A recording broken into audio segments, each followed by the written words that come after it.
Good afternoon. I'm Greg Merril. I'm the CEO of Adaptive Phage Therapeutics. Looking forward to doing this in person with you next year. Let me just set the stage as I get into this presentation. I know it's been difficult for all of us in this past year with COVID, and yesterday we passed a grim milestone in the United States with over 400,000 deaths, 2 million now across the globe of COVID-19.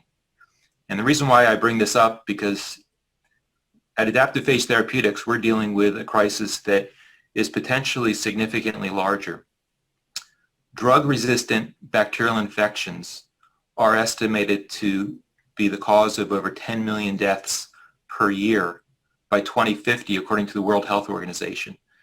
And really, prior to COVID-19, that number was so abstract, but I think now that we're seeing just the incredible impact, both in terms of personal impact and economic impact of the 2 million deaths per year from COVID, it's almost still unimaginable to think about 10 million deaths per year from bacterial infections that don't respond to antibiotics. So Adaptive Phage Therapeutics is a company that is advancing therapies for antimicrobial resistance, or AMR, bacterial infections. This is a crisis that is caused by a very basic biological fact. It's almost odd to have to say this, and maybe I don't have to say this because those of you in the audience who are in the biotech space understand that bacteria are constantly, on an ongoing basis, evolving resistance to antibiotics.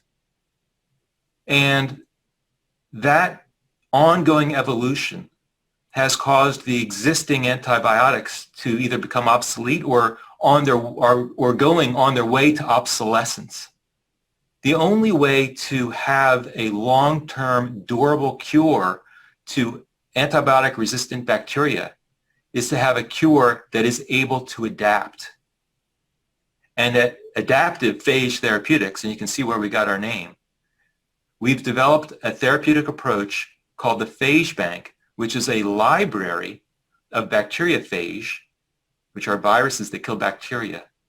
And that library is expanding on an ongoing basis. That ensures adoption both now, but also on a long-term commercial basis will ensure that this product is evergreen. It'll be the first antimicrobial in history that actually expands in spectrum of coverage, and we're very excited about that. In fact, those of you in this industry know that antibiotics have not been a great investment. The number of companies that have had recent FDA approvals have gone bankrupt following that approval because of the existence of or the emergence of resistance, and because the hospitals need to practice antibiotic stewardship, which suppresses the market for these products. And so since our product is always expanding in its spectrum of coverage, we say that our PhageBank product follows the anti-antibiotic from a business model perspective. As an overview, our first 3 clinical indications target $1.4 billion of peak US-based addressable market. And we've significantly de-risked our clinical programs by treating patients on an emergency basis. So we've treated now over 40 patients that had failed the standard of care antibiotic therapies and were facing either death or loss of limb. And we've had overwhelming indications and clinical proof points from those emergency treatments that gives us a lot of confidence going into our clinical programs. We have multiple mid-stage clinical programs that are in the process of recruiting or will be initiating recruitment within the next 90 days.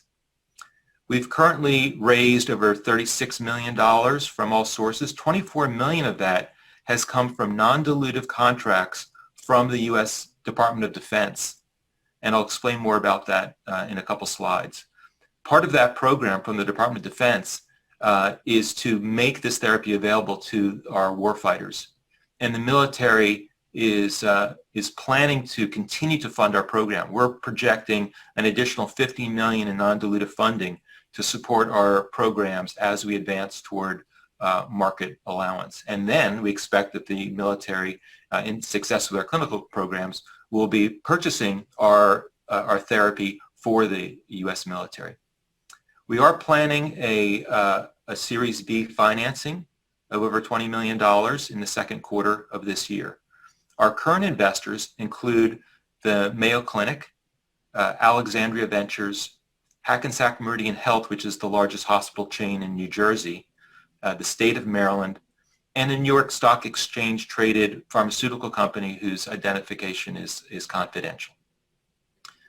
To state the problem that's being faced by antibiotics and by all of us who are, need antibiotics, not just for dealing with infectious disease, but we need antibiotics to support modern surgery. We need antibiotics to support modern chemotherapies for cancer. The problem is that antibiotics suffer from the emergence of resistance. And so resistance is currently compromising all antibiotics on the market, and some of which have become obsolete. So all antibiotics, when they are introduced into the market, are doomed to obsolescence with the existing business model for antibiotics.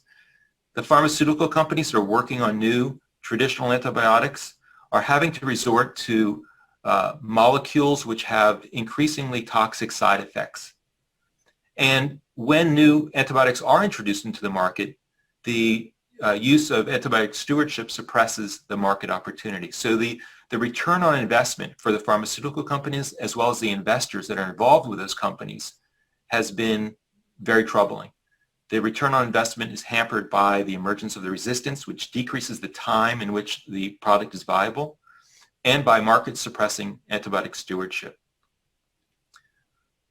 None of those issues are issues that we face with our adaptive Phage Bank therapeutic approach.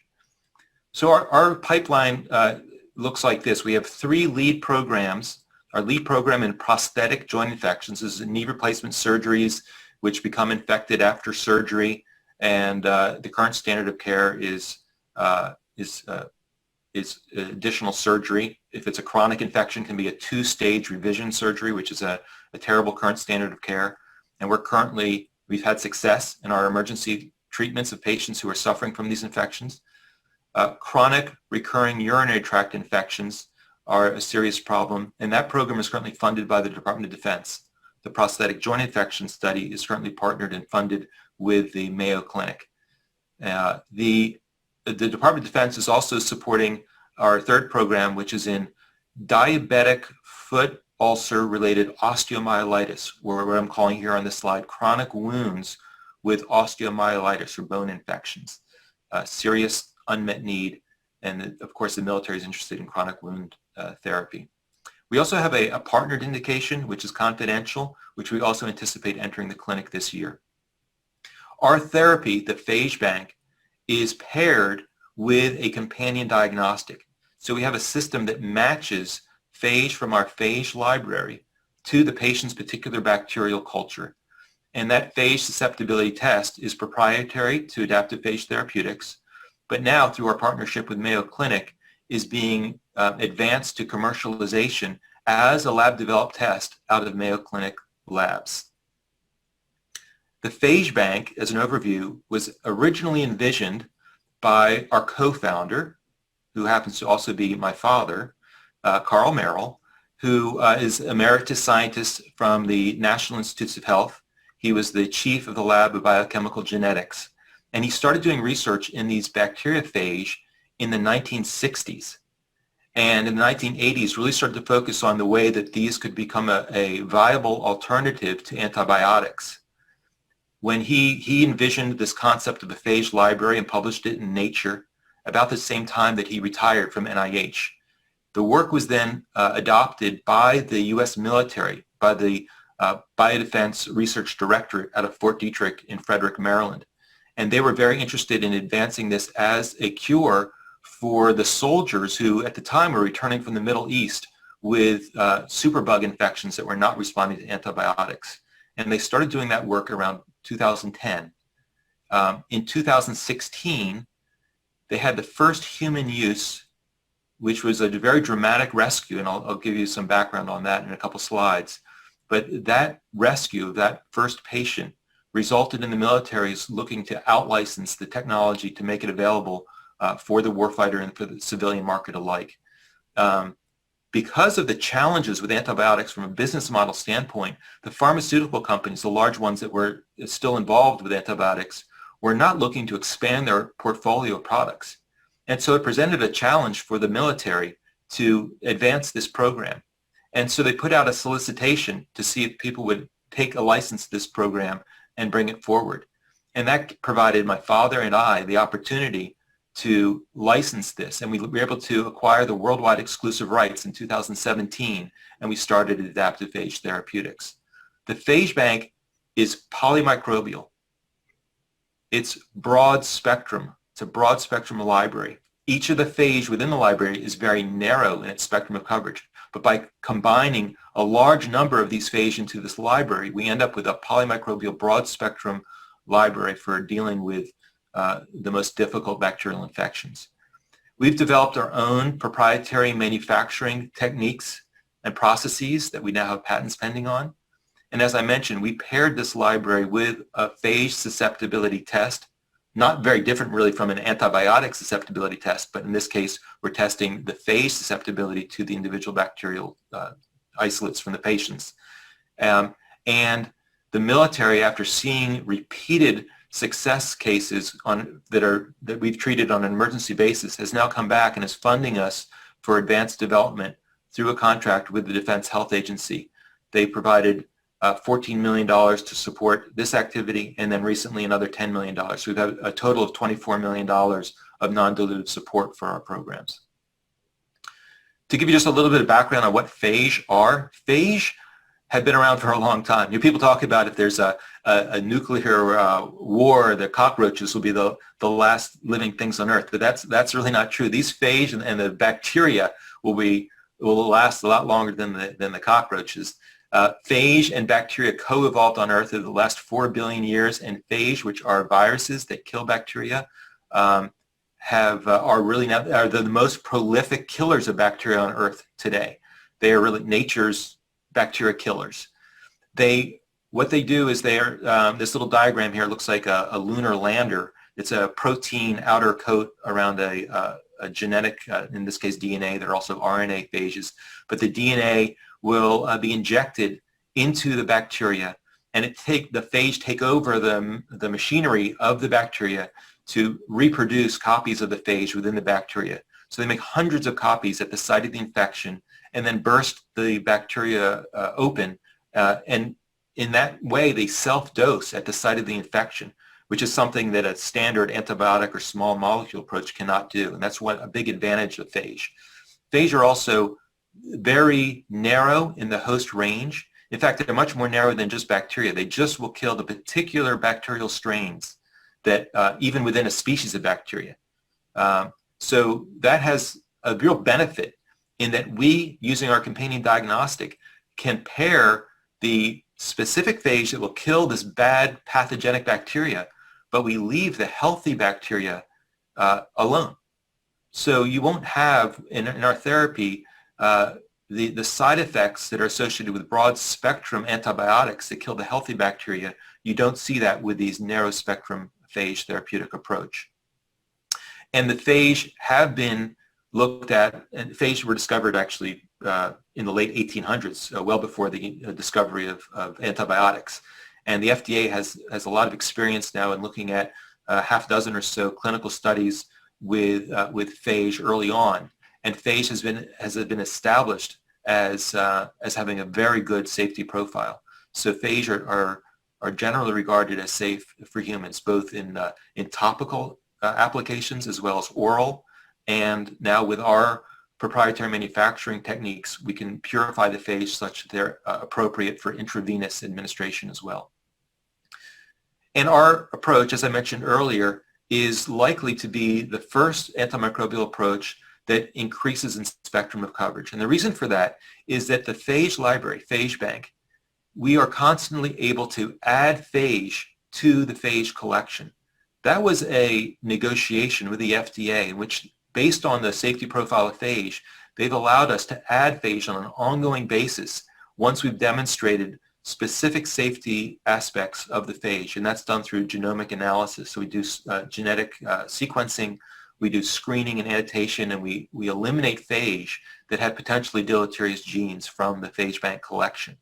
And then that combined with our manufacturing processes, which is able to purify out the contaminants such endotoxins and exotoxins and other host cell contaminants, we're able to continually add phage to Phage Bank. So over time, the Phage Bank is increasing in spectrum of coverage, while all other antimicrobials decrease in spectrum of coverage. We get our phage from ongoing collaboration with the U.S. military, as well as our own in-house phage hunting activities, and through collaboration with academic researchers. Just to give you an overview of how this looks from a clinical use case, I'll just go with our lead indication of the prosthetic joint infection. So a patient shows up, let's say they've had a knee replacement surgery a couple months ago, and they're having a lot of pain and redness at the site of the knee replacement, the site of the surgery. And they're diagnosed as having an infection. Often a synovial fluid sample will be taken, like you can do a culture and find that in fact this patient has an infection. At the time of that synovial fluid sample, that sample is sent to the lab. In this case would be the Mayo Clinic Labs, where they run our proprietary phage susceptibility test. That test takes a couple of hours. So you've got the logistics time of getting the sample from the hospital. And when those hospitals for this particular indication are usually catchment centers that specialize in chronic joint infections. There are a number of these sites around the country. So they would send the culture to the Mayo Clinic. They run the test for a few hours, and immediately they're able to identify which phage from hundreds of phage within the Phage Bank is effective at eradicating or inhibiting the growth or killing that bacteria. In these centers of excellence for adaptive phage therapeutics and the sites that we have for our clinical studies, we've placed our ATMs, the Phage Bank. We have ATMs within the pharmacies at these clinical sites. And the pharmacist has a touch screen that we supply on these ATM systems, which shows the patient identification number and identifies where in that freezer system that particular patient's appropriate dose is. They can then pull that dose, which is a single dose of vial of the appropriate phage, and they can administer that phage. So that process takes less than 24 hours to identify and supply to the patient that initial therapeutic dose. These phage banks are, as I mentioned, in centers of excellence. They can store thousands of vials. They're kept at -80 to help prolong the life of the phage and to help with inventory management. We remotely monitor the temperature and even when the doors are open and closed on these systems. And our phage susceptibility test results are displayed on the touch screen on the freezer system. Each of the vials, when it's pulled, gets scanned with a barcode scanner that's also attached to the system to confirm that the appropriate vial is used. And our proprietary information technology system has the patient's weight associated with that, with the dosing information. So the pharmacist right there at the dispensing machine has the appropriate dosing protocols for that particular patient. And this is what we're currently doing in our clinical trials. The phage susceptibility test, as I mentioned, is our proprietary test that Mayo Clinic Labs is commercializing for us. And the relationship with the Mayo Clinic has been fantastic and came out of a patient case where the Mayo Clinic asked us for support for a prosthetic joint infection patient that they were planning to follow. The only remedy left for this patient was amputation. And that resulted in the Mayo Clinic's interest in working with us to make this available globally. Mayo Clinic is one of the largest diagnostic testing labs in the world. They're the third largest in the U.S. behind LabCorp and Quest. And so they're a perfect partner for our commercial launch, where they'll be launching this assay as a lab-developed test. We have a great group of partners from clinical sites, the Mayo Clinic, the military, the biodefense program, and NIH that are supporting our ongoing clinical activities. As I mentioned, we continue to treat patients on a compassionate basis. I wish we could do more of these. To date, we've done in the mid-40s, I'd say on the slide here, 40 plus. We get requests every day. I would say typically in a day we'll have between 2 to 5 inbound requests just from our website of people who have been struggling with recalcitrant bacterial infections where they're facing amputation or potentially death, and they're looking for some solution. And unfortunately, we're not resourced to treat all those patients. We do as many as we can, which usually works out to 1 or 2 a month. We've treated 40 so far, 12 different infection types, 10 different pathogens.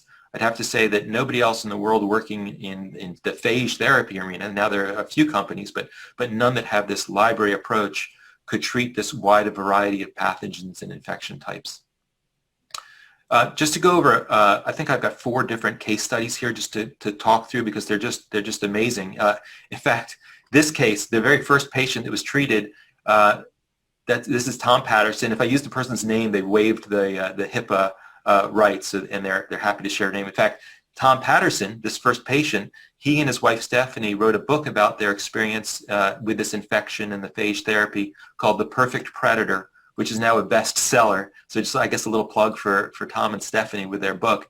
I can also tell you that there was a Hollywood producer has optioned their book for a Hollywood film.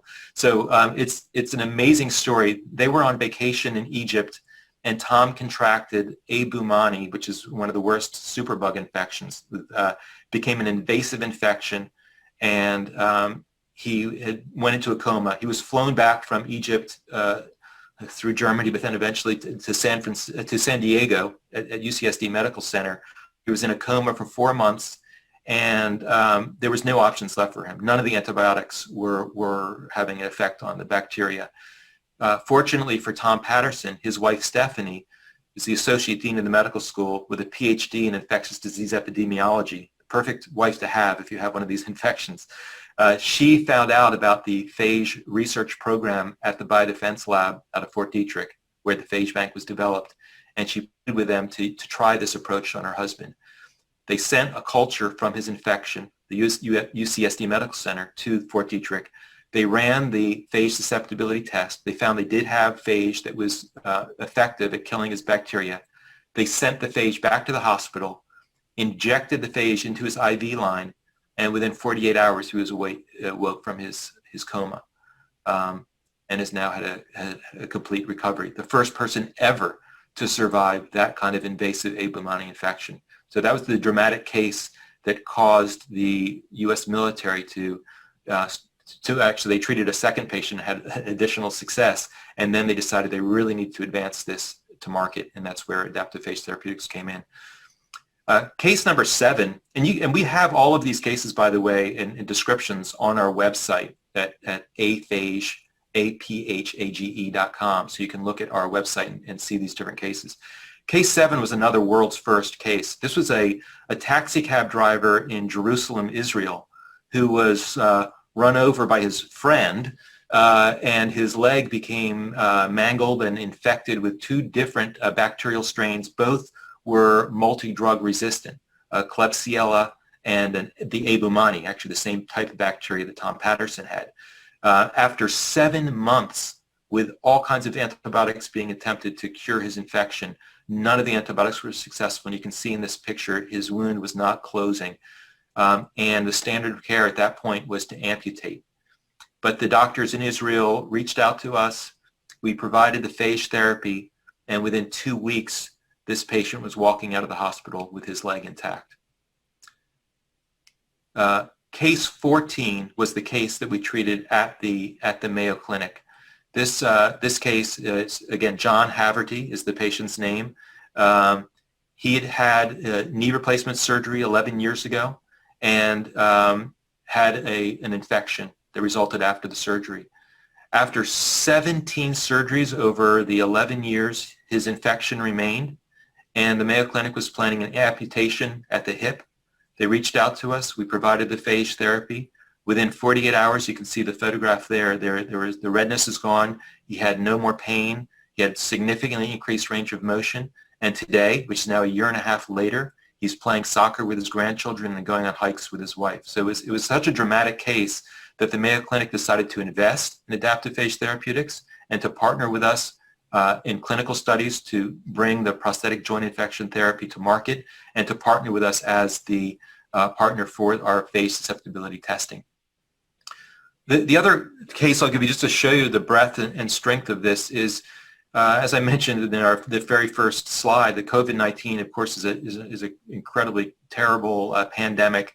And patients in the Rio Grande Valley in Texas that were in the hospital with COVID and had progressed to need ventilator support, the hospital had been seeing 34% or 32% mortality rate for those patients, which is terrible. But they had an additional problem that started to emerge. They had an outbreak of abumani that was resistant to all antibiotics, and that mortality went up to over 84%.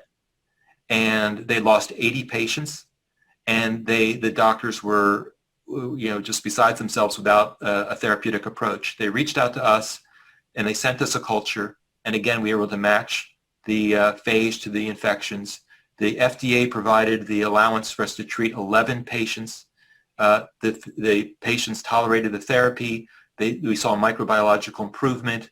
None of the patients advanced to bacteremia. The FDA, in recognition that this is not just a restricted problem to the Rio Grande Valley in Texas, but this is happening all over the country, really happening all over the world. But in the United States, they provided us with expanded access allowance so that we can start treating these kinds of infections, this bacterial secondary pneumonia in COVID patients anywhere in the country. And that just happened in November. Our lead indications, as I mentioned, you can see the prosthetic joint infections, chronic wounds, chronic recurring urinary tract infections represent $1.4 billion in peak U.S. sales. Where we are with our regulatory path, the FDA has granted us orphan drug designation for our prosthetic joint infection indication. And as you may know, that provides us with the opportunity for 7 years of market exclusivity from a regulatory standpoint for the prosthetic joint indication. As I just mentioned, we achieved the expanded access allowance for the COVID-related pneumonia, bacterial pneumonia. We view that as an opportunity for us to get emergency use authorization for that approach, and that could also be leveraged to get accelerated allowance for market allowance from the FDA. We have INDs approved for our clinical programs. One of the biggest developments for the company when we started was the FDA's agreement that we can constantly add phage to our PhageBank product over time. That gives us that breakthrough allowance to have an evergreen product that expands in spectrum of coverage.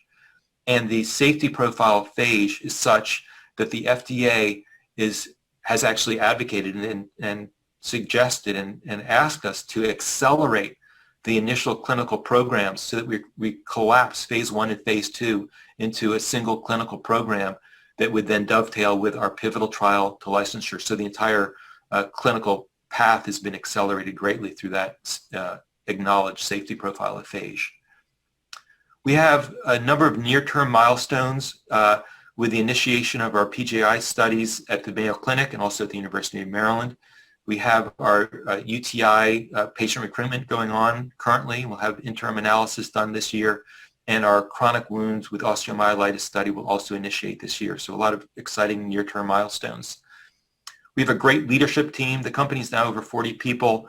Our team includes, I mentioned my father and myself starting the company, but now we have as our chief medical officer the former scientific director from NIH. We have just a great team with a lot of public pharmaceutical company experience, covering all the needed operational areas for the company. We have our revenues from our contracts. We had just over $6 million last year. The exciting thing about our revenues that we get from non-dilutive contract funding is that currently 85% of our operating expenses are covered by these non-dilutive funding. So the monies that we raise from our equity capital efforts really get stretched and are able to leverage this non-dilutive funding.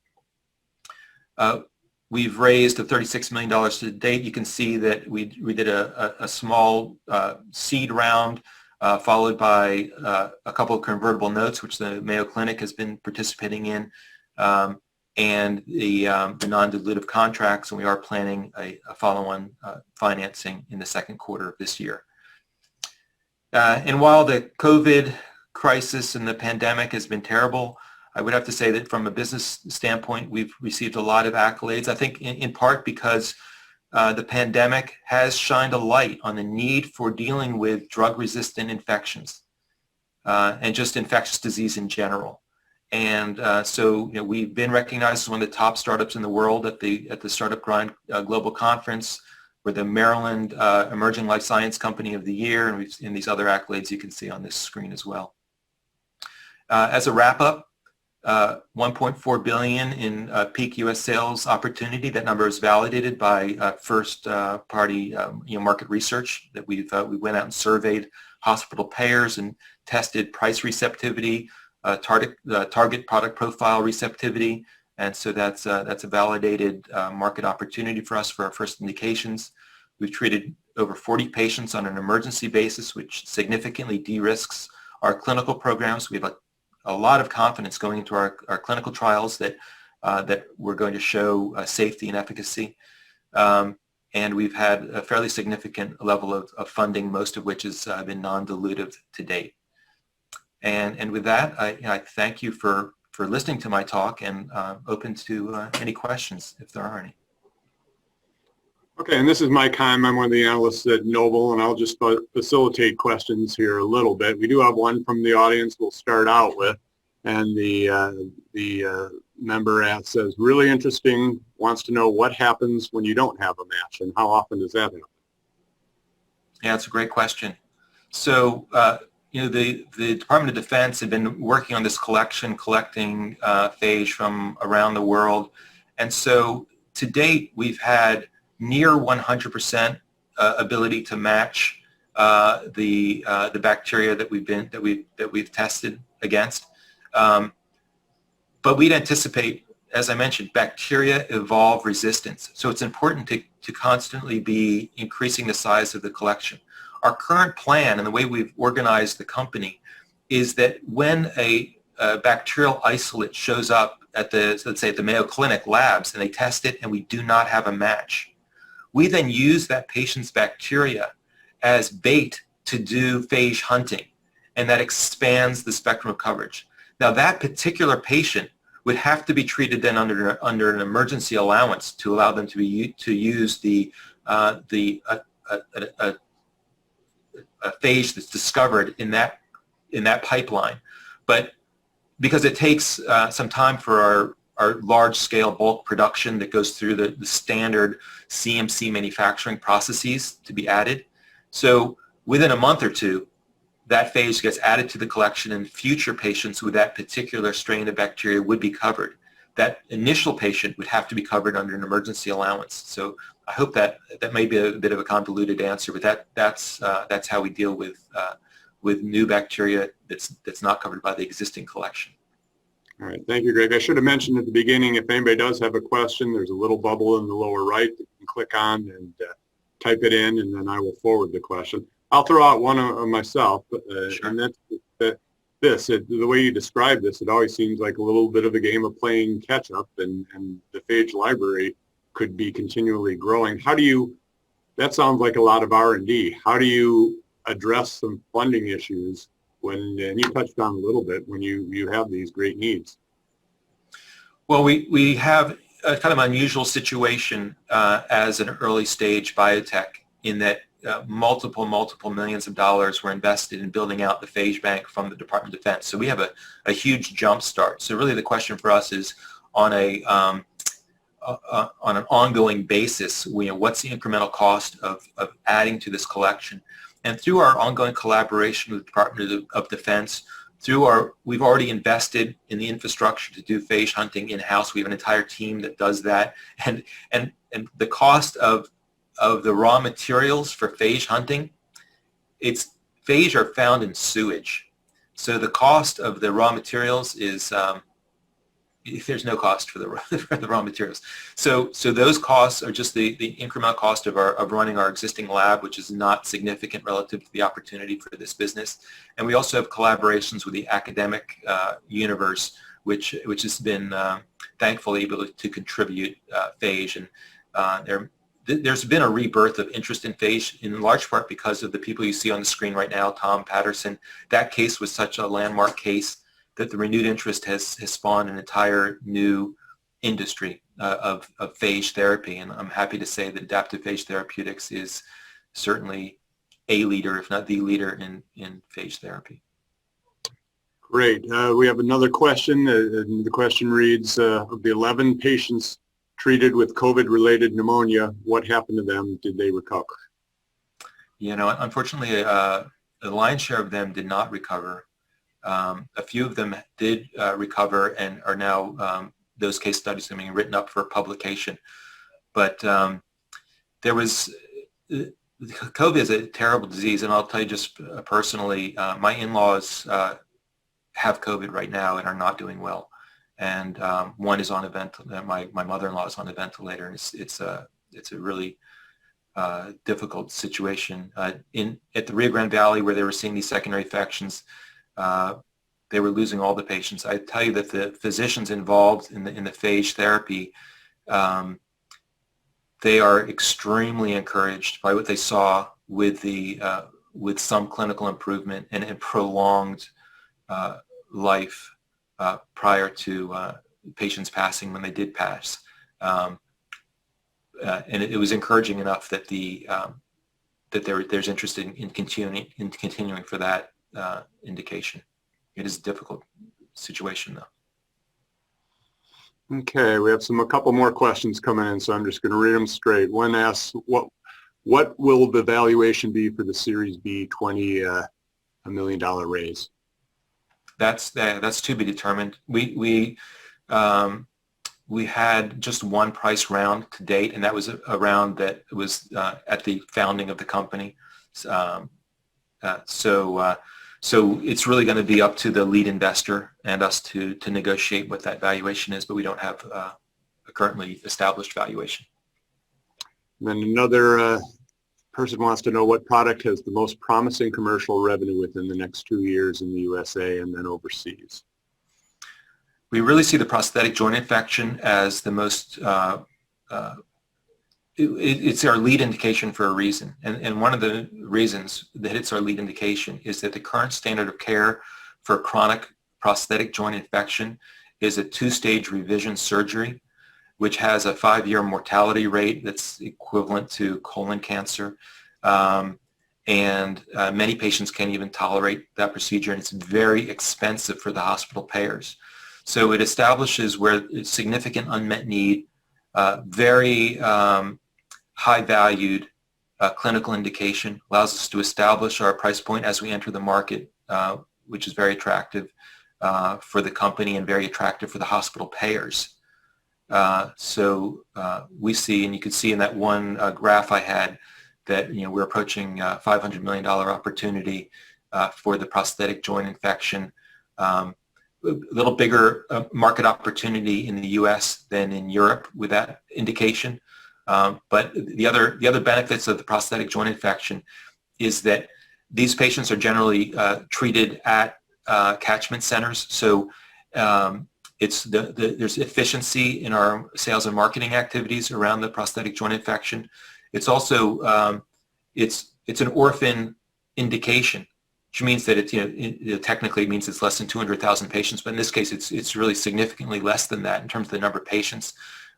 Yet the value of the therapy is very high, so we can achieve appropriately large revenues with a relatively small patient population, decreasing our costs associated with manufacturing, sales, and marketing for that.